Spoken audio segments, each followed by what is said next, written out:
the Soul Collector's realm.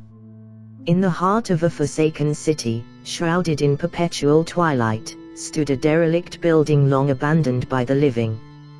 Nathan, an urban explorer and thrill-seeker, had heard the whispers of a cursed mirror hidden within its walls.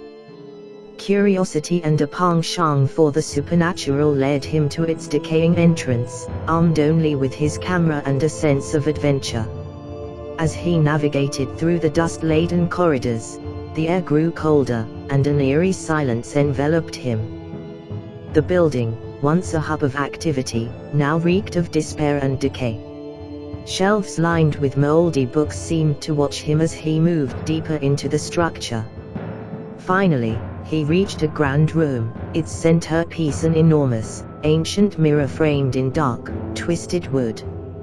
Drawn to its sinister allure, Nathan approached the mirror. His reflection stared back, but something was off. The surface of the mirror rippled like water, distorting his image into something grotesque. Before he could react, a force pulled him through the glass, plunging him into darkness.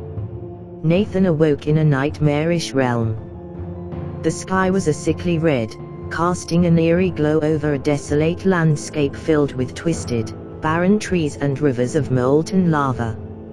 In the distance, a massive fortress loomed, built from the bones of countless victims. Despite the oppressive heat, a chilling fear gripped Nathan's heart. He wandered through this hellish landscape, drawn inexorably toward the fortress.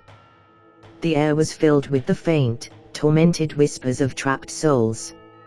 As he approached the entrance, the ground trembled, and the gate opened with a deafening creak. Inside, the fortress was a labyrinth of shadowy corridors and ghastly sights. The walls were adorned with the anguished faces of the damned, their eyes hollow and pleading. Nathan's steps echoed through the hallways until he reached a vast chamber, dimly lit by flickering torches. At the far end stood an enormous figure, its form cloaked in darkness. As he drew closer, the figure's features became clearer, revealing a monstrous face composed of writhing, tormented human bodies. Eyes and mouths moved within the twisted mass, each a trapped soul, silently screaming for release. The creature, the Soul Collector, turned its many eyes upon Nathan. It spoke in a voice that resonated with the suffering of countless lives. "Welcome, Wanderer. You have ventured far, and now you stand before me. I am the keeper of the souls who dared defy the natural order."